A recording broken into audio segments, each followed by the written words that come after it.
I am Dr. Avinash Raut, as you all know that, and I am going to start with the nutritional requirements of microorganisms. Okay. Now, what is the nutritional requirement? Okay. Nutrients. What are the nutrients? These are the substances. Nutrients are the substances used in the biosynthesis and the energy release. Okay. म्हणजे हे थोडंसं technical definition आहे. What are the nutrients. आपण nutrients का खातो?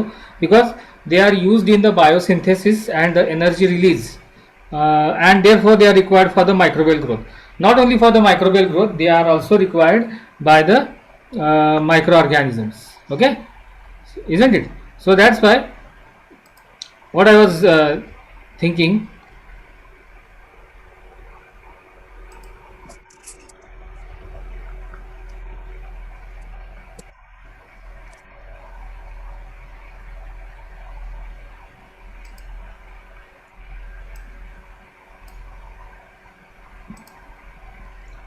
Okay, some window is appearing. Please move this window away from the shade application that I was seeing. Just a minute.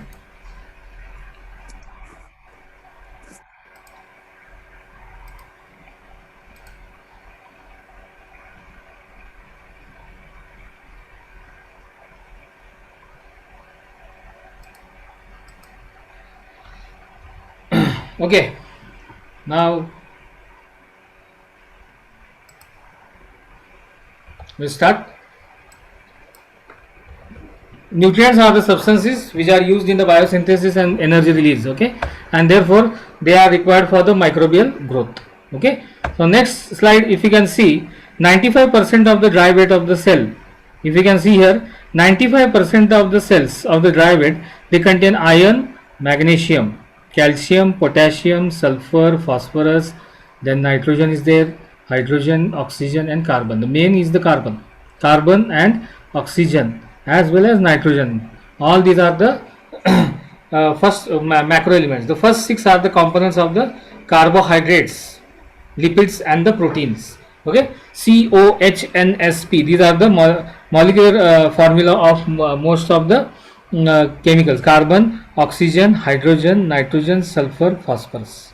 Okay, now K plus is used for the this denotation is used for the enzyme protein synthesis. Enzyme आणि protein synthesis साठी काय लागतं आपल्याला? These elements are required. Okay, Ca2 plus calcium कशासाठी लागतं? For heat resistance of the bacterial endospores. आता काय काय बॅक्टेरियाना काय असतं? They have the ability to produce endospores. Okay, endospores are those differentiation of the bacterial cells which what they do, whenever they are in the unfavorable conditions such as fasting. Okay, fasting म्हणजे काय? ज्या वेळेला त्यांना जेवण मिळत नाही खायला, त्यावेळेला ते काय करतात? They produce bacterial endospores. त्यावेळेला कॅल्शियमचे आयन्स त्यांना लागत असतात. ओके, नंतर आहे magnesium. Magnesium what it is useful? It is useful as a cofactor to stabilize the cell membrane and the ribosomes. Okay, then Fe2 plus and Fe3 plus, they are the part of the cytochrome and cofactors for enzymes. Okay, and the electron transport chain. Now next is the micronutrients. आता आपण ह्याच्या अगोदर काय बघितलं ह्या slide मध्ये? These are the macronutrients. Macronutrients म्हणजे जे न्यूट्रिएंट्स जास्त प्रमाणात लागत असतात, आणि हे जे न्यूट्रिएंट्स आहेत मायक्रोन्यूट्रिएंट्स, हे कमी प्रमाणात लागत असतात. जास्त प्रमाणात दिले तर ते मायक्रो ऑर्गॅनिझम्स मरून जातात. पण हे आपल्याला सुद्धा कमी प्रमाणातच लागत असतात आणि मायक्रो ऑर्गॅनिझम्सना सुद्धा ते कमी प्रमाणातच लागत असतात. Those are called as trace elements or micro elements. Okay, micronutrients म्हणतात. नाव these are ubiquitous and normally the part of the enzymes and cofactors. म्हणजेच काय? एखादा एन्झाईम जर तयार करायचा असेल बॅक्टेरियाला तर काय काय मायक्रो एलिमेंट्स आहेत, such as copper, nickel, molybdenum and cobalt. These are the some of the manganese is there, molybdenum is there. Okay, these are the micronutrients which are needed for the microorganisms to synthesize various types of enzymes. मग हे जे काय heavy metals आहेत हे जर नसतील तर हा एन्झाईम तयार होत नाही. ओके, तर हा कमी प्रमाणात जर असेल मायक्रो ऑर्गॅनिझमच्या सानिध्यामध्ये तर तो त्या एन्झाईमच्या प्रोडक्शनसाठी को फॅक्टर म्हणून ऍक्ट होतो. इट ऍक्ट्स एज अ को factor and it helps in the production of this enzyme. Okay, So these are some of the chemicals. Okay, these what are these? Manganese, molybdenum, and cobalt. These are the micronutrients. आता manganese कशासाठी help करतं? It is helping for transfer of the phosphate groups. Molybdenum is helpful for nitrogen fixation by the bacteria. Cobalt is useful for the production of vitamin B12 by the microorganisms. Okay. So next बघ जर तुम्ही बघितलं carbon.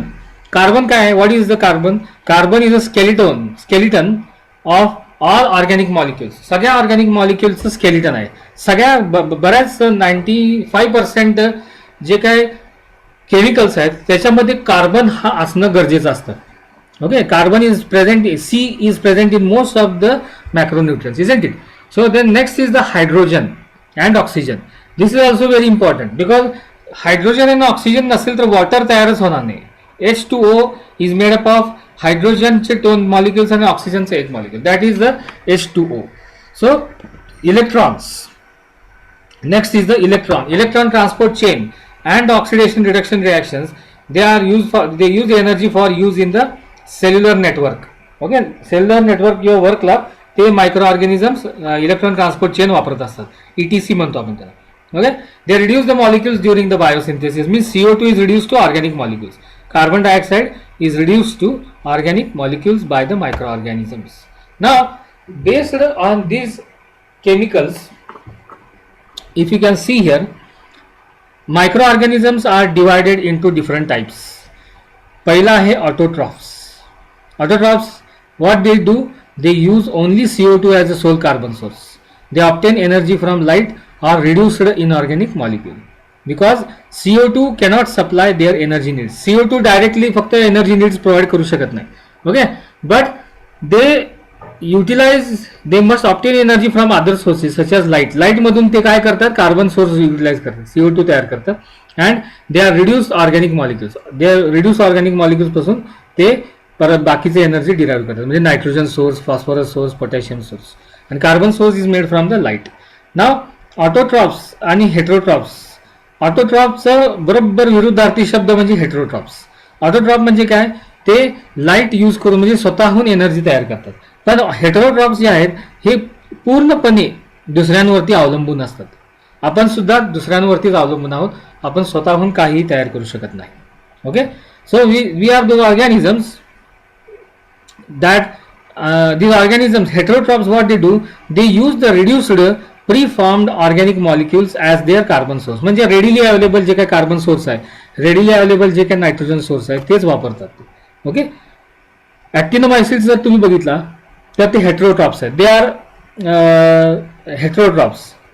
Okay, actinomycetes are different from bacteria. Actinomycetes are filamentous bacteria, त्यामुळे त्यांना हे ऍक्टिनोबॅक्टेरिया पण असं म्हणतात. Okay, then Burkholderia cepacia, they use 100 different types of carbon compounds. Okay, Burkholderia cepacia नावाचा जो बॅक्टेरिया आहे, it can use 100 different types of carbon compounds. We cannot use, as a human being, we cannot use 100 different types of carbon compounds. We have limitations, but bacteria don't have, all the bacteria don't have the limitations. This type of bacteria can use 100 types of different components. Then Leptospira, it uses long chain fatty acids, म्हणजे फॅटच ते carbon source म्हणून ते वापरतो. It uses fat as the carbon source. So they have some significance. त्यांनी ते स्वतःला adapt करून घेतलेलं आहे, त्या बॅक्टेरियांनी स्वतःला अडॅप्ट करून घेतलेलं आहे. Okay, then next is the major nutritional types of microorganisms. What are the major nutritional types of microorganisms? Will see. तर फर्स्ट न्यूट्रिशनल टाइप जर तुम्ही बघितला, फोटोलिथोट्रॉफी. फोटोलिथोट्रॉफी त्याच्यासाठी काय लागतं? Carbon source, carbon dioxide. Okay, energy source काय लागते? Light. Electron source काय लागतो? इनऑर्गॅनिक ई डोनर लागतो. आणि ते मायक्रो ऑर्गॅनिझम्स जे CO2 यूज करतात आणि लाईट यूज करतात, ते नाव आहे, what is the name of those bacteria? Purple and green sulphur bacteria as well as cyanobacteria. ह्या बॅक्टेरियांची तुम्ही नावं ऐकलेत का पोरांनो? Students, can you hear me? Yes, ऐकलेत. नाव ऐकलेत पर्पल अँड सल्फर ग्रीन बॅक्टेरियाचं? येस, सायनो बॅक्टेरिया ऐकलं होतं. एका सायनो बॅक्टेरियाचं नाव सांगू शकतेस तू?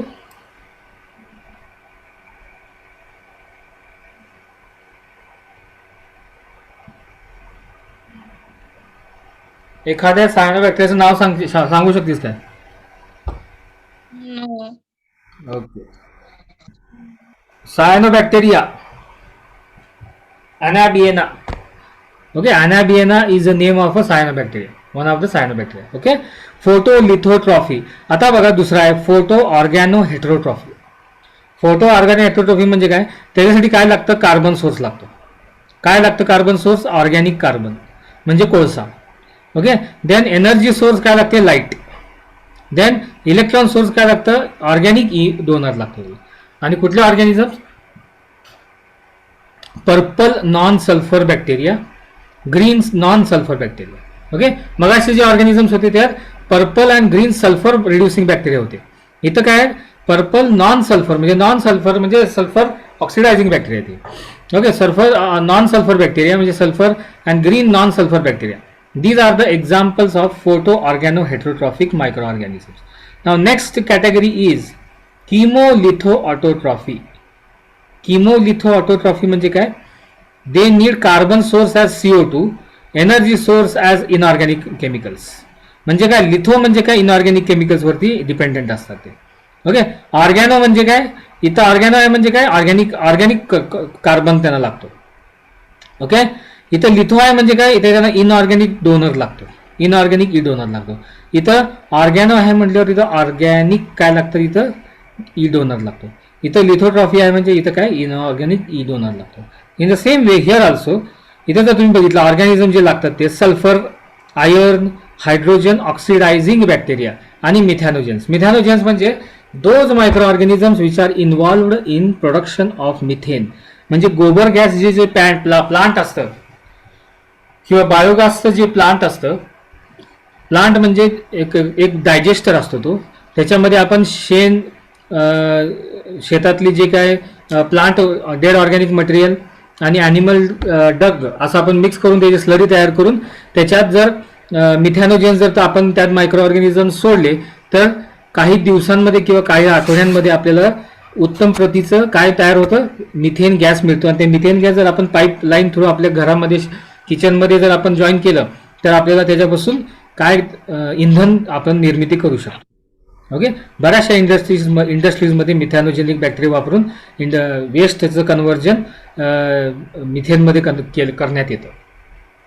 Okay, so these are the chemolithoautotrophic microorganisms. Next is the chemolithoheterotrophy. इथं काय होतं? chemolithoautotrophy. इथं आहे chemolithoheterotrophy. हेटेरोट्रॉफी म्हणजे काय? Dependent on other. इथं लिथो आहे तर ऑर्गॅनिक कार्बन आहे, इनऑर्गॅनिक एनर्जी सोर्स म्हणून इनऑर्गॅनिक केमिकल लागतं आणि इलेक्ट्रॉन सोर्स म्हणून इनऑर्गॅनिक ई डोनर लागतो. आता ह्याचं एक्झाम्पल काय आहे? Sulphur oxidising bacteria. सल्फरला ऑक्सिडाइज करणारे bacteria. Next is chemoorganoheterotrophy. Okay, त्याला काय लागतं? ऑर्गॅनिक ई डोनर लागतं, ऑर्गॅनिक केमिकल्स लागतात आणि ऑर्गॅनिक कार्बनच त्यांना लागत असतं. हे कोण कोण येतं त्याच्यामध्ये? हे येतात बघा, fungi, bacteria, protist and many archaebacteria. They come in chemoorganoheterotrophy. Okay, so this is the table which gives you very much important information about the types of the microorganisms which are existing on this earth. Okay, now these are the images where you can see the phototrophic bacteria which are playing a very important role in the aquatic ecosystems. Okay, समुद्रामध्ये किंवा fresh वॉटरमध्ये लेक्समध्ये सुद्धा हे cyanobacteria बघा. Left साईडची पहिली जी slide दिसते इथं जे तुम्हाला मी आता कर्सर दाखवतोय हे याला म्हणतात ब्लूम ऑफ सायनोबॅक्टेरिया. ब्लूम म्हणजे काय? अल्गी असतात ते. अल्गीचं ब्लूम वरती सरफेस वरती तरंगत असतात ते. Okay, second is purple sulphur bacteria. इथं पर्पल कलरचं वॉटर तयार झालेलं आहे. पर्पल सल्फर बॅक्टेरिया इथं ह्या पाण्यामध्ये असतात. आणि purple sulphur bacteria photoheterotroph जर तुम्ही बघितला तर असे तुम्हाला बघायला मिळतात एखाद्या तळ्यामध्ये. Okay, so these are the types of the microorganisms which we normally see in our day-to-day life, but we don't know that this is the same bacteria which we have studied. Okay, now this you can see Nitrobacter vinogradski. हा आहे nitrogen fixing bacteria. Okay, which is nitrifying bacteria. Nitrogen fixing bacteria नसून तो nitrifying bacteria. हा transmission electron मायक्रोग्राफचा image आहे. हे जे दिसते तुम्हाला हे 2,50,000 टाइम्स आपण त्या इमेजला मोठी करून बघितलेली आहे. बॅक्टेरिया एवढे खूप लहान असतात. त्यांचं जे हे साईज असते तर इथून ते इथं जर तुम्ही बघितलं ते फक्त 0.2 मायक्रोमीटर्स असतात, ते 0.25 मायक्रोमीटर आहे. पण हे जे बॅक्टेरिया आहेत हे जर तुम्ही 2 लाख 2.5 लाख जर टाइम जर त्याचं मोठं जर तुम्ही इमेज तयार केली, इलेक्ट्रॉन ट्रान्समिशन इलेक्ट्रॉन मायक्रोग्राफ म्हणून एक मायक्रोस्कोप आहे, त्याच्यावरती जर आपण हा बॅक्टेरिया जर आपण ठेवला आणि त्याचं जर मॅग्निफिकेशन केलं तर आपल्याला ही जी इमेज आहे एवढी मोठी आपल्याला बघायला मिळते. ओके, ॲक्च्युली ही एवढी मोठी नाही आहे, ॲक्च्युली ही सुईच्या टोकावरती अशा हजारो करोडो बॅक्टेरिया राहू शकतात. Okay, so internal membrane system जर तुम्ही बघितलं त्या बॅक्टेरियाचं, हे अशी मेम्ब्रेन्स आहेत, सेल मेम्ब्रेन त्यांचा असा आहे. Okay, which is use for the oxidation of nitrite. त्या बॅक्टेरियाचं नाव काय? Nitrobacter vinogradskyi. It is a chemolithoautotroph. Okay, now दुसरा आहे Beggiatoa alba. This bacteria, this is a Beggiatoa alba. This type of microorganism which is found, which is using the organic molecules as carbon source. It uses organic molecules as carbon source and the dark spots within the filaments, म्हणजे ह्याच्या आतमध्ये जे dark spot दिसतंय, ही जी dark spot दिसते, white cursor दाखवते मी, हा जर काळा डाग जो दिसतोय तुम्हाला, हा ह्याच्या आतमध्ये दिसतोय तो जो काळा डाग आहे, these are the granules of elemental sulfur oxidizing bacteria. Okay, sulphur accumulate करण्याची त्यांची कॅपॅसिटी असते, which is produce Wien hydrogen sulphide is oxidise. Hydrogen sulphide जे असतं, जे कुजलेल्या अंड्यासारखं जे वास येतं, तर ते जे हायड्रोजन सल्फाईडचा जो गॅस आहे त्याच्यातला जो हायड्रोजन आहे तो काय करतो, सल्फर जे आहे ते सल्फर ते अक्युमुलेट करतं आणि त्याचे नॅनो पार्टिकल्स तयार करतं. नाव सल्फर जर तुम्ही बघितला, chemolithotrophic phosphorus chemolithotrophs nitrogen and sulphur. Okay, त्याच्यामध्ये जर तुम्ही बघितलं नायट्रोजन कशासाठी लागत असतं बॅक्टेरियाला?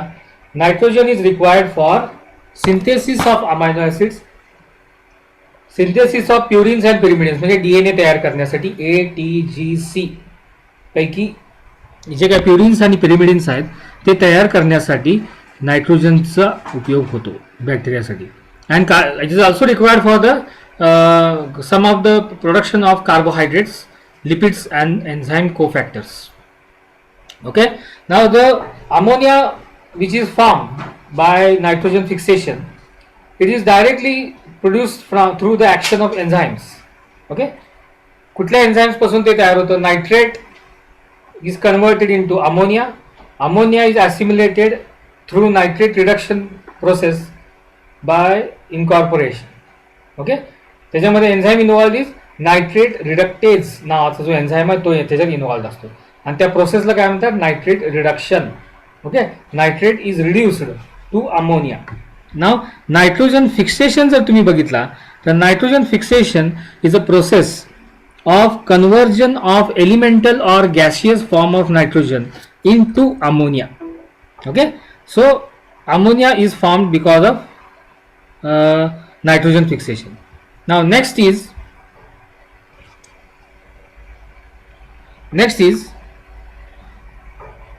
phosphorus. Phosphorus is present in nucleic acids, phospholipids, nucleotides, that is ATPs. Okay, aquatic environment मध्ये जर बघितला तुम्ही तर खूप कमी फॉस्फेट लेवल्स असतात, त्याच्यामुळे मायक्रोबियल ग्रोथ ही लिमिटेड असते. आता ई कोलाय नावाचा बॅक्टेरिया तुम्हाला सर्वांना माहिती आहे. ई कोलाय म्हणजे इशरिशिया coli. Escherichia coli. Escherichia is the name of a scientist, and coli, the name is given because it is a normal resident. This bacteria is a normal resident of a colons of most of the human beings. Okay, आपल्या आतड्यांमध्ये intestine मध्ये राहणारा हा bacteria आहे. It is an enteropathogenic or it is also an opportunistic pathogen. Okay, this E. coli uses organic or inorganic phosphate. Okay, it is a hexulose 6-phosphate. It is taken up directly by the cell आणि other जे organic phosphate जे तयार झालं त्याच्यापासून inorganic phosphate तयार होतं आणि it is transported across the plasma membrane of the cell. Next is sulphur. How is sulphur assimilated? Microorganisms काय करतात? They use sulphate as a source of sulphur. Okay, सल्फरचं सोर्स काय असतं? आता तुम्ही बघितला सल्फर म्हणून आपण काय खातो सांगा, तुम्हाला काय माहिती आहे? आयडिया आहे त्याची मुलांना? स्टुडंट्स, सल्फरचा सोर्स म्हणून आपण काय खातो? किरण,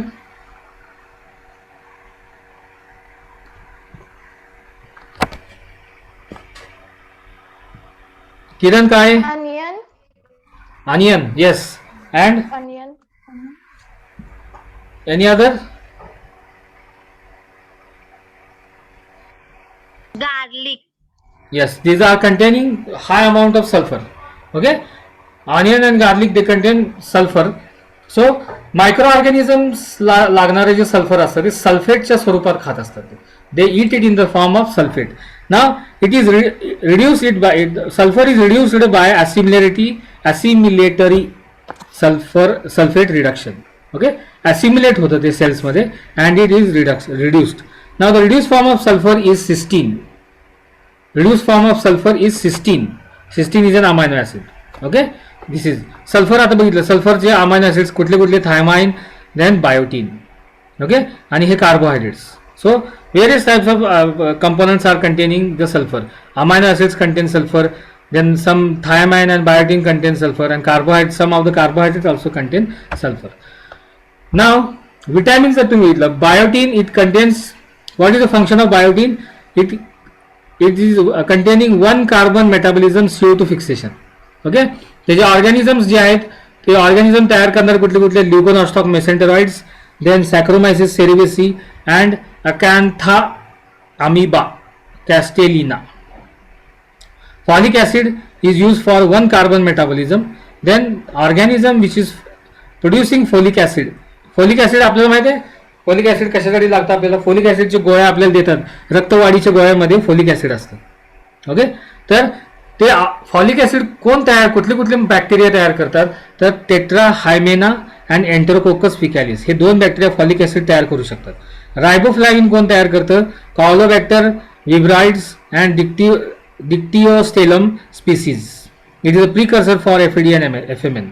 okay, thiamine is an aldehyde group ट्रान्सफरसाठी ते लागत असतं आणि हे तयार कोण करतं? Bacillus anthracis and Colpidium campylum and Ochromonas malhamensis. Okay, so these are the types of the bacteria. Uptake of nutrients by the cell. आता nutrient uptake, diffusion, active transport and group translocation, these are the components. Now the culture media. आता हे तुम्हाला मी ह्याच्या अगोदर जे काय सांगितलं ते अपटेकसाठी काय काय लागतं, types of the micro organisms आपण बघितले.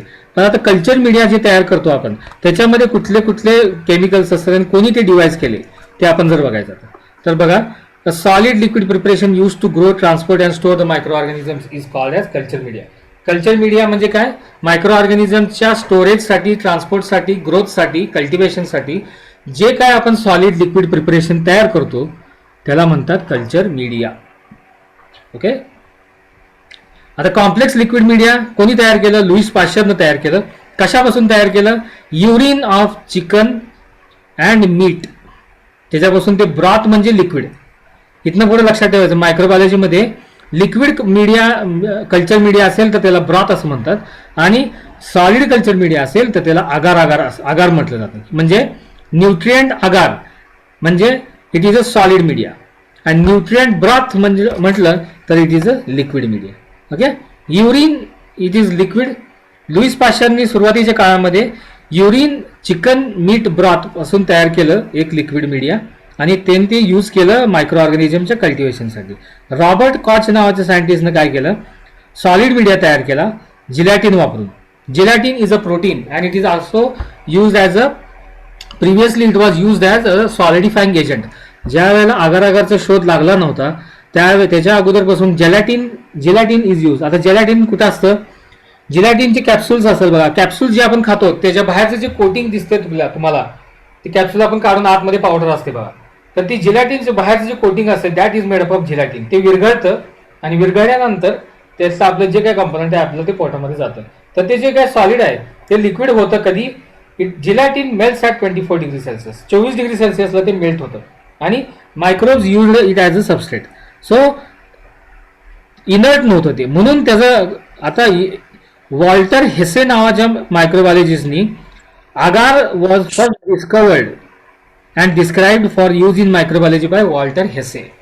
Okay, this is the name of the scientist. लक्षात ठेवायचं बरं का हे name.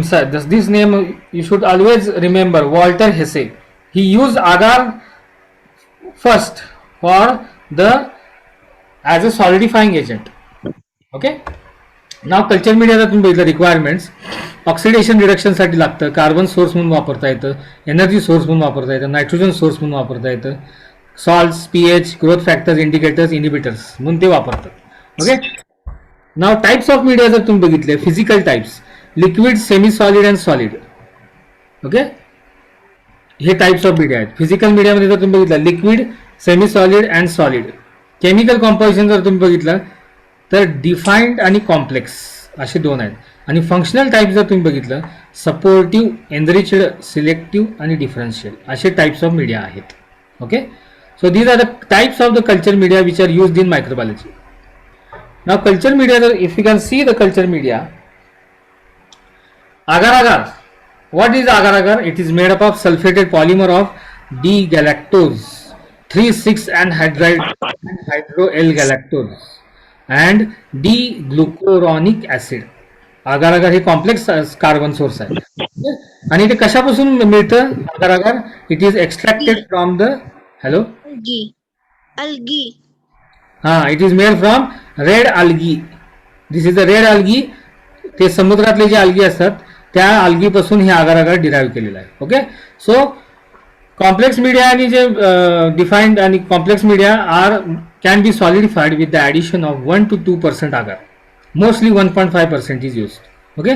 Liquid and solidified agar are usually routinely in microbiology labs, solidified media, and they are particularly very important. आता agar agarचं melting temperature किती आहे? 90 डिग्री सेल्सिअस. जिलॅटिनचं किती होतं? 24 डिग्री सेल्सिअस होतं. जिलॅटिनचं मेल्टिंग किती होतं? 24 डिग्री सेल्सिअस होतं. agar agarचं किती आहे? 90 डिग्री सेल्सिअस आहे. आणि सॉलिडिफाय कधी होतं ते 45 डिग्री सेल्सिअसला सॉलिडिफाय होतं. Means what? This is more superior than gelatin as a solidifying agent. त्याच्यामुळे gelatin was replaced by Walter Hesse for use of media as a solidifying agent. Now agar agar is an excellent hardening agent. It can be excellently hardened because most of the microorganisms cannot degrade it. Most of the microorganisms cannot degrade the agar. त्याच्यामुळे ते inert आहे. Inert म्हणजे काय? कुठल्याही reaction मध्ये भाग घेत नाही. पण जिलॅटिनचं तसं नव्हतं. जिलॅटिन इज अ प्रोटीन. त्यामुळे जिलॅटिन प्रोटीन म्हणून मायक्रो ऑर्गॅनिझम्स त्याला यूज करत होते. बरोबर. म्हणून त्याला त्याचे बरेचसे लिमिटेशन्स होते ना. अदर सॉलिडिफाईंग एजंट्स कुठले कुठले आहेत आगार सोडून? तर silica gel is use to grow autotrophic bacteria. Now if you can see here the table medium which is use for the cultivation.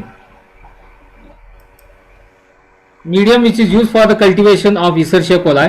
Glucose किती ग्रॅम आहे ते? प्रत्येक ह्याचं कॉम्पोजिशन डिफाईन्ड असतं. ओके. प्रत्येक हे जरा स्लाइड जरा वर खाली झाले त्यामुळे माझं गडबड झाली होती मगाशी. Okay. I am sorry for that. But हे जर टेबल जर तुम्ही बघितला तर मीडियम फॉर इसर्शिया कोलाय जर तुम्ही बघितलं glucose is 1%, Na2HPO4 is 16.4%. Percent का म्हणतोय मी? पर्सेंट मीन्स पर 100 ml. आता हे ग्रॅम पर लिटर आहे. ओके. म्हणजे पर्सेंट म्हणजे हे लिटर म्हणजे 1000 ml साठी. ओके. ग्लुकोज हे 1 ग्रॅम पर लिटर आहे. म्हणजे 100 ml ला किती झालं बघा सांगा.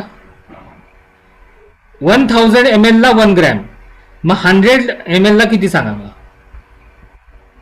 0.1. येस 0.1. तसंच Na2H म्हणजे सोडियम डायहायड्रोजन फॉस्फेट. डाय सोडियम हायड्रोजन फॉस्फेट जर तुम्ही बघितला ह्याला 16.4 लागतं. 100 ml ला 1.64 लागणार. ओके. एक पॉईंट मागे यायचं. KH2PO4 पोटॅशियम डायहायड्रोजन फॉस्फेट हे फॉस्फेट सोर्स, हे पोटॅशियम सोर्स म्हणून ऍक्ट होतं. हे सोडियम आणि फॉस्फरस सोर्स म्हणून ऍक्ट होतं. तर हे 1.5 आहे. म्हणजे 100 ml ला किती लागलं? 0.15. ओके. अमोनियम सल्फेट 2 ग्रॅम म्हणजे 0.2 ग्रॅम 100 साठी. MgSO4 असे बरेचसे कॉम्प्लेक्स कॉम्पोनंट्स आहेत जे मायक्रो ऑर्गॅनिझमला खायला आपल्याला द्यावे लागतात आणि मगच त्यांची ग्रोथ चांगली होते. Okay. So these are the microorganisms, the composition of the media. This is a, if you can see here, tryptic soya broth जर तुम्ही बघितलं, tryptic soya broth आणि त्याचा amount in gram per litre. Tryptone नावाचा carbon source आहे. ते काय असतं ट्रिप्टोन? पॅन्क्रियाटिक डायजेस्ट ऑफ केझिन. केझिन कुठं असतो माहिती आहे तुम्हाला? Where is casein found? Milk protein. हा, it is a milk protein. Now pancreatic digest म्हणजे हे अॅनिमल सोर्स मधून आलेलं केझिन असतं. म्हणजे पॅन्क्रियाज आता कोणाकोणामध्ये असतं, माणसांमध्ये असतं, पण माणूस मारून आपण काय असलं मायक्रोचं मीडिया तयार करत नाही.